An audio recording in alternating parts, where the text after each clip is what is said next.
Ochalaba okwanjula n'embaga.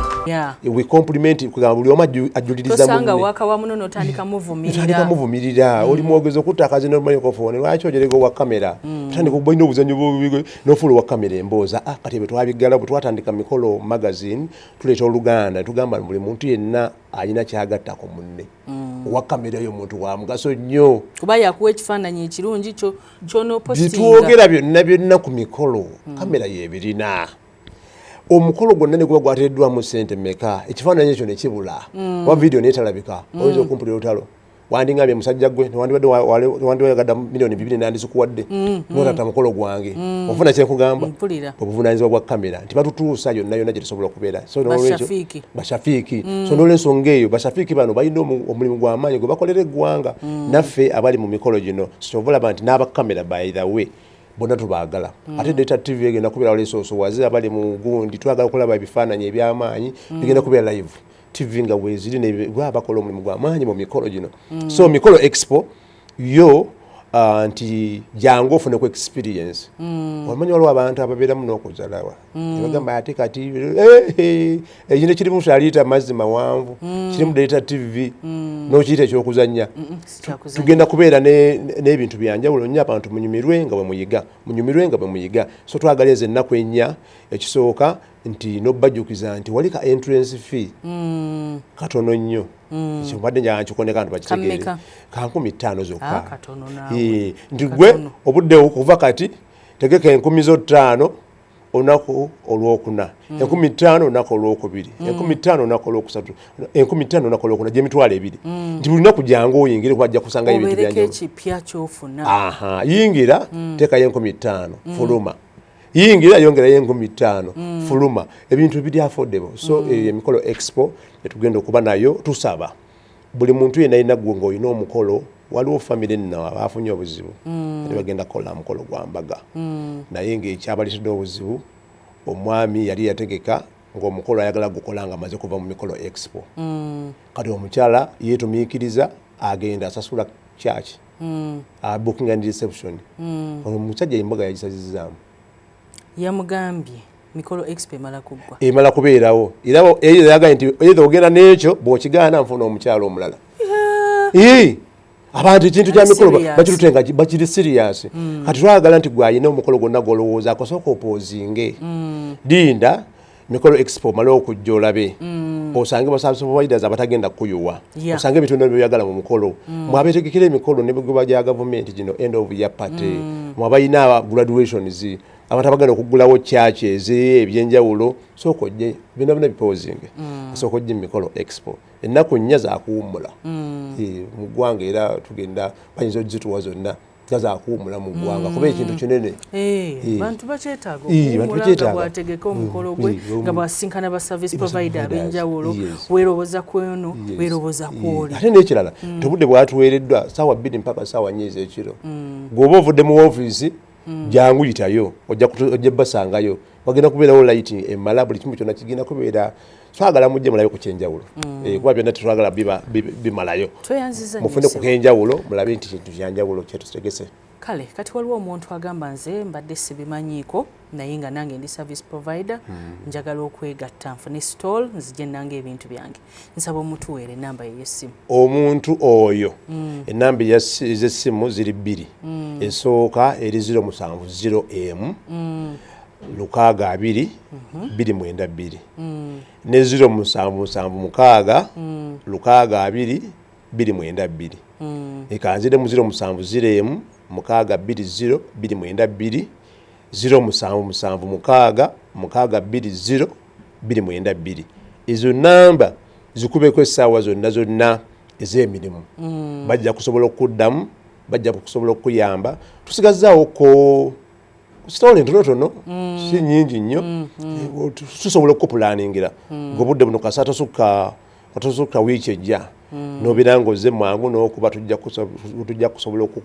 okuhandolinga ate ng'emiwendo gisoboka nga tumaliriza ssebo baani b'olinayo abagenda okwolesa abantu be bandyagadde okumanya baleke basubwa ng'oggyeko ffe Sharita School of Beauty baani abalala abantu abagenda okukoletesa bangi nnyo mujje mubalabe kushona bridals gyali city bridals gyali temu fashion wear omumanyi mama waffe oyo gyali abatimbi ab'omulembe Junico Dico and events gyali Morris Cakes mugenda musangayo photogenics abatents mujje mwogere nabo katujje bonna abamanyi bakoze eki ice can tugenda kubera naye tujja kati awo nalabyeko ne mukulu njovu estate developers abe nansana oyo agenda kubeera ku mwanjo nnyo interior center natete wakaliga by the way yasinze n'okuteekamu ssente mumoleso ogwo mujje mulabe yaleese furniture gwe waliwo ekitanda kye yaleese kyaliita wandibadde okitwala kiyambako omuntu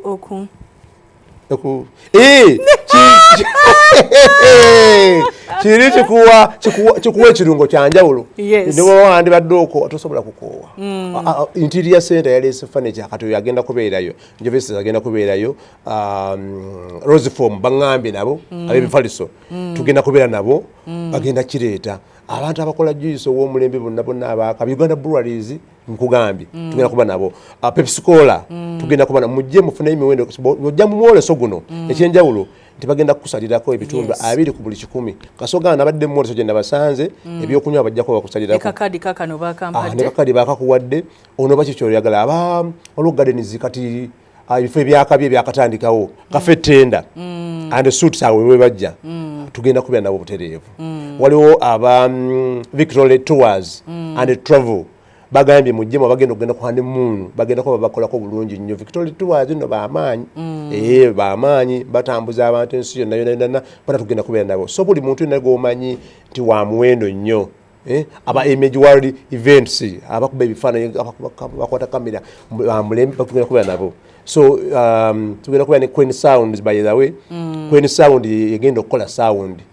era ye Queen Performers ebagenda okukola stage yonna bakuterewo sound ogenda kusanga omuziki gwakabe ennaku nnyo zakudigida bannange ennaku zituuka ddi ffe twagala kujja zakudigida ekyuma bagenda kisiba bulungi nnyo sound ebeere ng'eri clear so twagala nti luno omuntu jangu sente z'otaddeyo ntono naye ofunemu nnyo ofunemu kinene nnyo tweyanziza nnyo ssebo olinayo gw'oyagala okutumira njagala okutumira tumulinze njagala okutumira ntumira mukwano gwange asinga ampa emirembe okukola emirimu egy'amaanyi Sofia Nuru nabadda mu Mbejja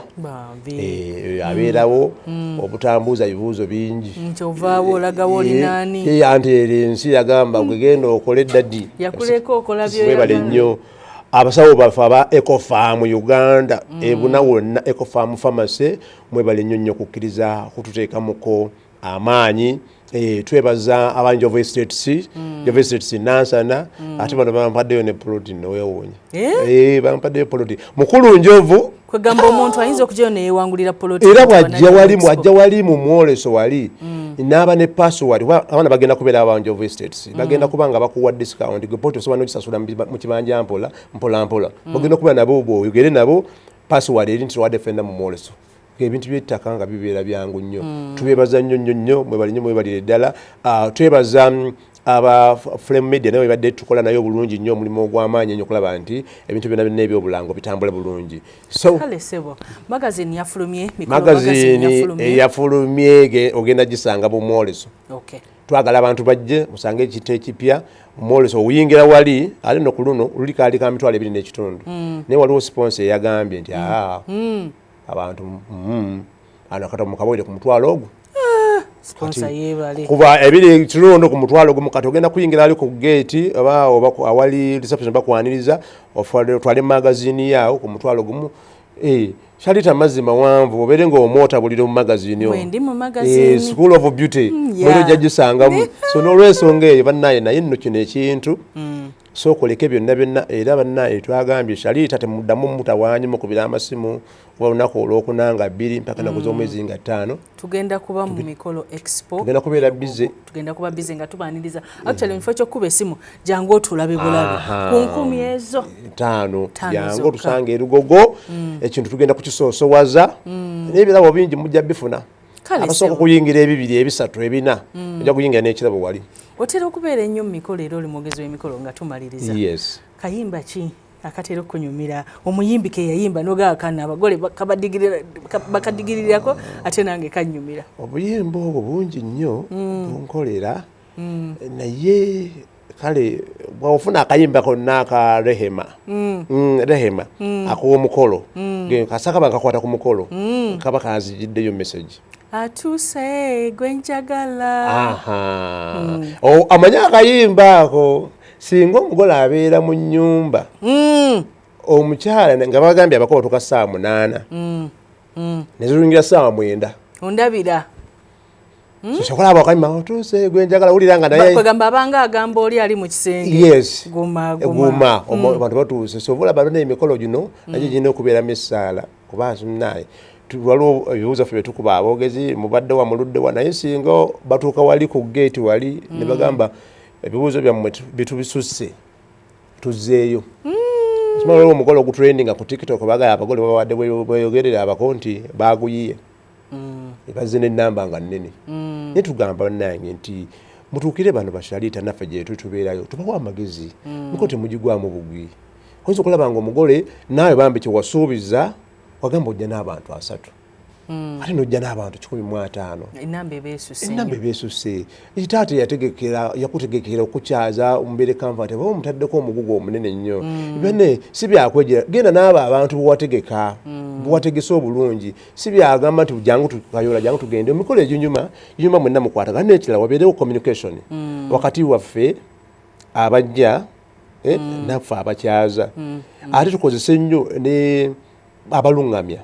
abogerera emikolo mutuyingejinge mulimo kujja buzi kusasula ffe tukole emikolo ate mutwagale ku budde obusembayo abaganze tantegerera ebyange mbimanyi kati ebintu ebyo omukolo gutegekebwa mwenna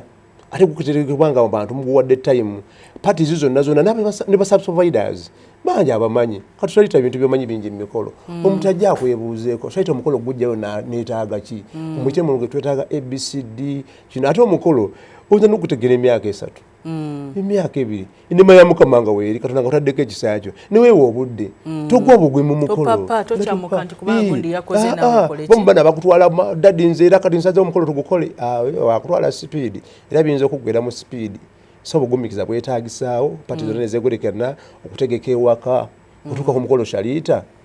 ne bagamba abakuba bamaze obbazaala mu nnyumba taata w'omugole n'atuuka n'akomawo ebweru ng'entebe gyadde atudde entebe bagituddemu nga talina na dining emutegekeddwa okimanyi taata w'omugole ne maama w'omugole ntoza tulina okufuna emboozi zino tube nga tuzinyumyamu kubanga taata w'omugole ne maama w'omugole kimanyi nabo bagole ku lunaku olwo olwokwanjulwa gw'olibeerako ddi nga maama w'omwana naawe owuzimbe kati fe abategekebwa emikolo byonna tulina obimanya nti maama ne taata balina okuteekebwawo seetaapu ey'enjawulo bwekituuka mu gabula nabo bagabulwenga abakungu tata ne tujja kumaliriza Mikolo Expo mujje tubeetaaga tubalindiridde mwenna ebintu mujja biyiga tugenda kuyigiriza abantu ennaku 4 ebikolagana n'emikolo ba MC bonna bajja kubeerayo abalungamya b'emikolo ne ba MC abakola embaga tugenda kuba nabo butereevu nnyo munyume nabo mu interacting bababuulire tugenda bawo obukugu bwabwereere tweyanziza nnyo sebo teweerabira mukwana tulaba ku Delta TV ennaku z'omwezi zigenda kubeera nga 2 mpaka nga 5 May wali eri erugogo Showground Mikolo Expo okuyingira 15 ba service providers bonna ogenda basangayo kiba kitegeeza ojja kubeera owonyi okuzunga mu Kampala ng'omusana gukwokya ng'enkuba ekutonnyako mbu mwavudde ewono n'enzira ewono ogenda basanga awantu awa wamu mu Mikolo Expo kwagala nnyo mukwano programu yaffe bwetubwedde eyagisubiddwa ojja kuba ng'ogiraba olunaku olw'enkya ku ssaawa 3 mpaka 5 wano ku Delta TV tukole ate laba bonna ng'osubiddwa so ogenda ku YouTube ku Sharita's Show zibampita Sharita mazima wanvu Sharita School of Beauty tukyayongera okuyingiza abaana dene boarding tukwagala nnyo nkoze ne Shafik ku kamera n'abalala bonna betukola ffenna ku Delta TV batumiddeko nnyo atakumira mpeera